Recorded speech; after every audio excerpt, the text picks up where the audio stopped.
warahmatullahi wabarakatuh. Selamat pagi anak-anak, berjumpa lagi dengan Ustazah.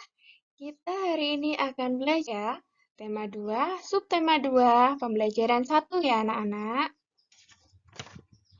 Anak-anak harus perhatikan baik-baik ya video Ustazah agar kalian bisa memahami pembelajaran pada hari ini. Oke?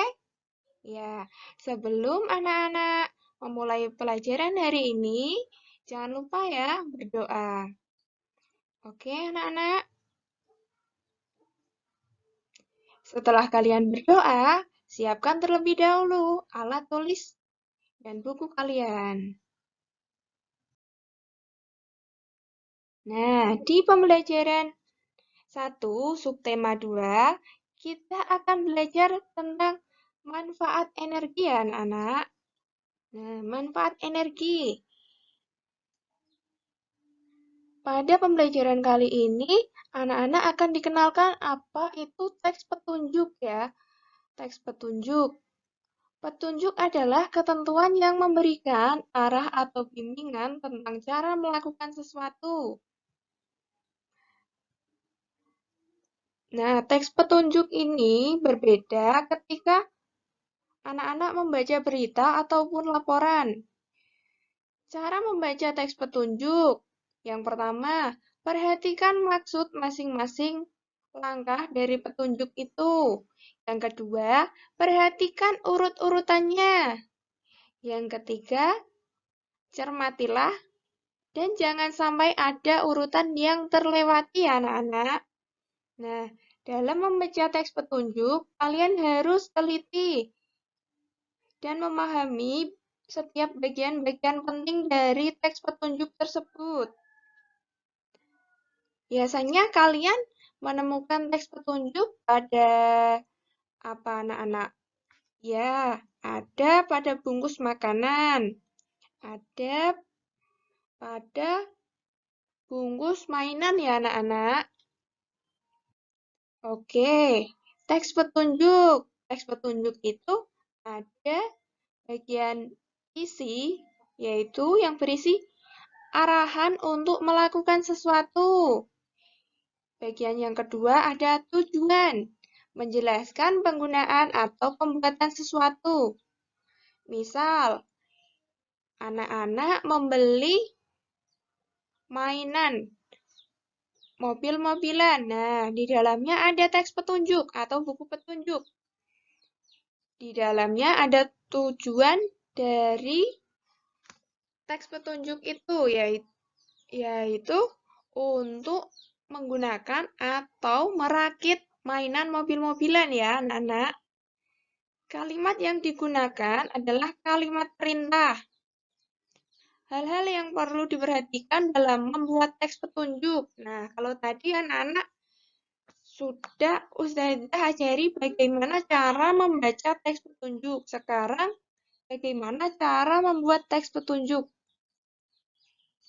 Yang pertama, cara atau petunjuk disajikan berurutan. Yang kedua, bahasa yang digunakan jelas dan mudah dipahami. Nah, itu tadi kaitannya dengan teks petunjuk ya, anak-anak.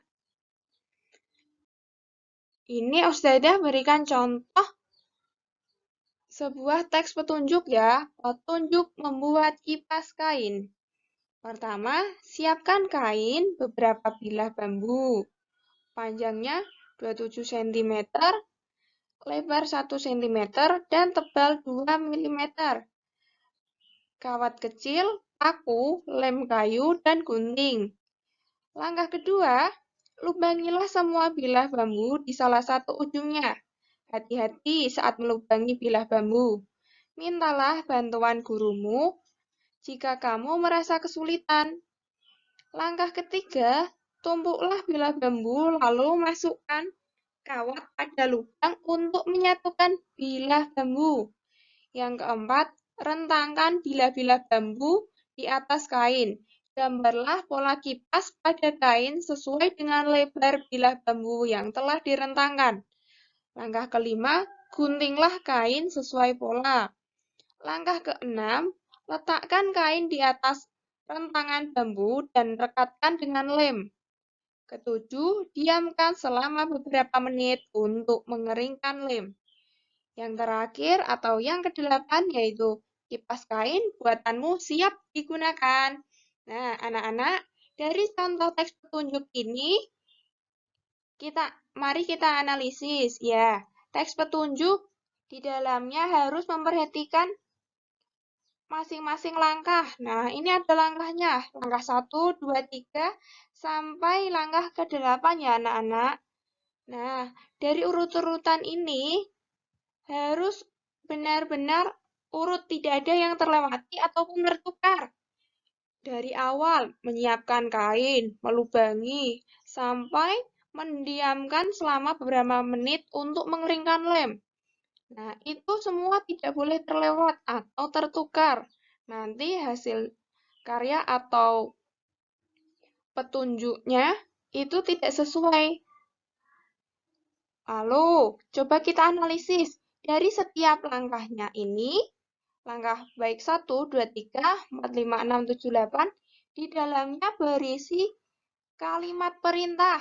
Nah, ini, siapkan, lubangilah, tumbuklah, rentangkan, guntinglah, letakkan, diamkan. Nah, di dalam teks petunjuk ini ada berisi banyak ya kalimat perintahnya, karena teks petunjuk itu berisi kalimat perintah, sehingga urut-urutannya juga harus runtut dari langkah 1 sampai langkah ke-8. Agar barang yang akan dibuat atau barang yang akan digunakan bisa digunakan dengan maksimal. Kalau ini kan cara membuat atau petunjuk membuat kipas kain. Jadi harus urut dari menyiapkan kain sampai menggunting kain. Dan sampai terakhir, kipas yang kalian buat siap digunakan. Nah, itu tadi. Ada teks petunjuk dan Ustadzah sudah memberikan contoh petunjuk membuat kipas kain ya, contoh teks petunjuknya. Sekarang kita belajar apa lagi anak-anak? Ya, kita belajar tentang perubahan bentuk energi dalam kehidupan sehari-hari. Nah, dalam kehidupan sehari-hari, banyak energi yang dibutuhkan atau ada di sekitar kita ya anak-anak. Energi merupakan kemampuan suatu benda untuk melakukan usaha atau kerja. Energi dapat merubah bentuk suatu benda ya anak-anak. Perubahan bentuk energi dalam kehidupan sehari-hari. Nah, ini nanti kalian simak baik-baik ya anak-anak. Alat elektronik yang kita gunakan sehari-hari, contohnya itu memanfaatkan perubahan bentuk energi. Misalnya, yang pertama ada energi listrik menjadi energi panas. Contohnya itu setrika, rice cooker, dan oven. Contoh yang lainnya, energi listrik menjadi energi gerak. Contohnya kipas angin dan blender. Yang ketiga, energi listrik menjadi energi cahaya. Contohnya lampu pijar dan neon. Lalu, ada energi listrik berubah menjadi energi bunyi. Contohnya itu, ada radio, pengeras suara atau speaker, dan gitar listrik. Ini ya. Ada energi gerak menjadi energi listrik. Contohnya ada air terjun yang menggerakkan generator pembangkit listrik. Nah, di air terjun biasanya di bawahnya ada sebuah alat yang namanya generator. Nah, generator itu digerakkan oleh air, kemudian dapat membangkitkan listrik. Yang keenam, ada energi kimia menjadi energi listrik. Contohnya, baterai dan aki digunakan untuk menyalakan peralatan listrik. Ayo anak-anak, Peralatan apa yang ada di rumah kalian yang menggunakan baterai atau aki?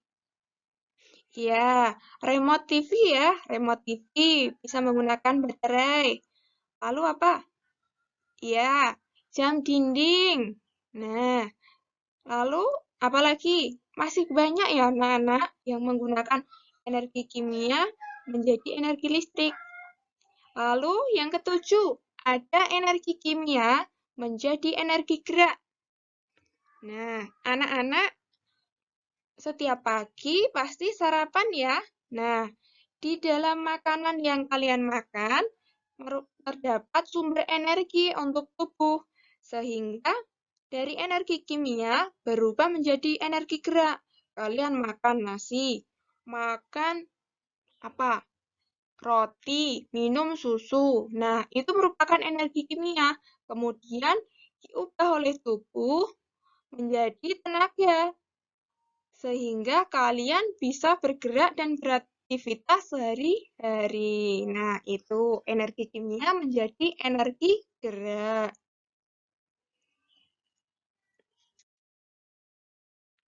Tadi kita sudah belajar tentang perubahan bentuk energi anak-anak. Sekarang kita belajar tentang pemanfaatan hewan dan tumbuhan oleh manusia. Nah, di lingkungan sekitar kalian pasti banyak ya hewan dan tumbuhan. Coba sebutkan hewan apa saja yang ada di lingkungan sekitar kalian.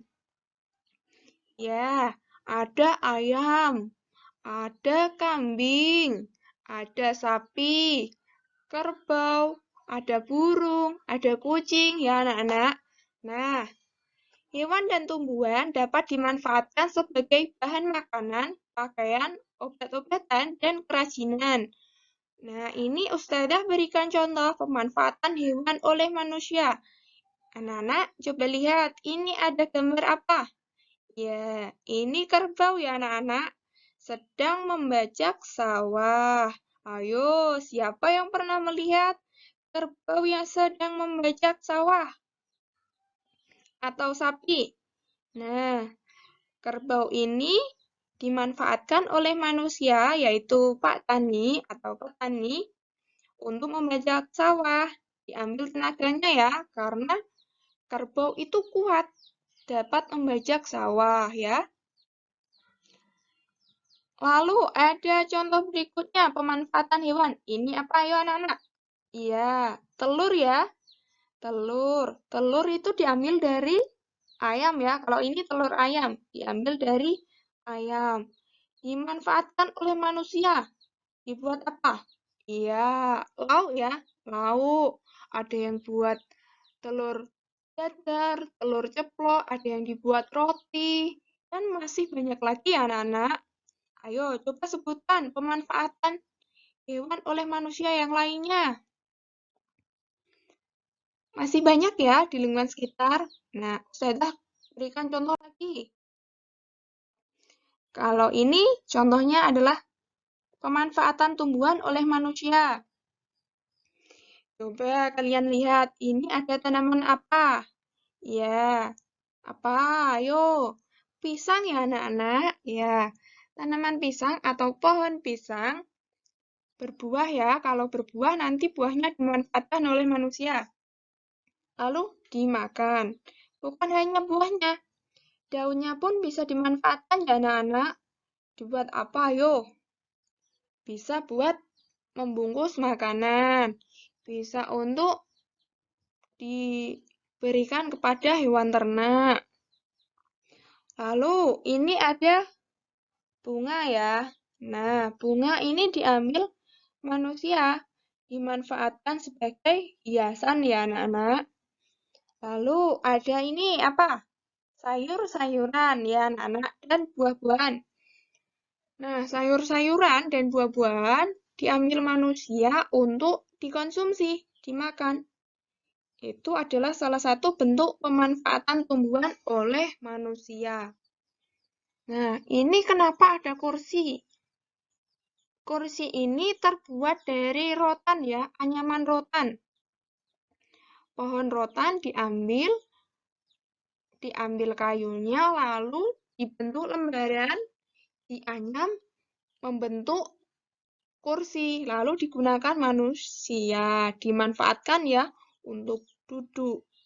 Ini bukan hanya kursi yang terbuat dari rotan, ada hiasan-hiasan dinding lainnya ya yang terbuat dari rotan. Anak-anak bisa mencari di rumah masih banyak lagi ya contoh pemanfaatan tumbuhan dan hewan di lingkungan sekitar. Anak-anak pasti sering memanfaatkan tumbuhan dan hewan untuk kehidupan sehari-hari ya. Oke anak-anak, untuk tugas pada pembelajaran hari ini, kalian bisa membuat tabel seperti ini ya, tentang perubahan energi dalam kehidupan sehari-hari. Isinya ada kegiatan, energi yang digunakan, serta perubahan energi. Misal, Ustazah berikan contoh kegiatan sehari-harinya yaitu menyetrika baju. Energi yang digunakan yaitu energi listrik. Perubahan energinya dari energi listrik menjadi energi panas. Nah, seperti itu anak-anak contohnya ya. Kalian bisa mengisi sampai 10 kegiatan ya. Jangan lupa menuliskan nama dan nomor absen. Lalu kalian foto dan diunggah ke Google Classroom masing-masing kelas ya, anak-anak. Kelas 4A, B, dan 4C ya. Di Google Classroom masing-masing kelas. Oke, Ustazah review untuk pembelajaran hari ini. Kita sudah belajar tentang apa anak-anak? Ya, ada teks petunjuk. Ada perubahan energi pada kehidupan sehari-hari. Yang ketiga, pemanfaatan hewan dan tumbuhan bagi manusia ya, anak-anak. Anak-anak sudah belajar tentang banyak hal ya hari ini. Kalian bisa menambahkan pelajaran hari ini dengan membaca LKS ataupun buku paket ya, anak-anak. Ustazah akhiri pembelajaran pada pagi hari ini dengan bacaan Alhamdulillahirabbil alamin. Wassalamualaikum warahmatullahi wabarakatuh. Tetap semangat anak-anak.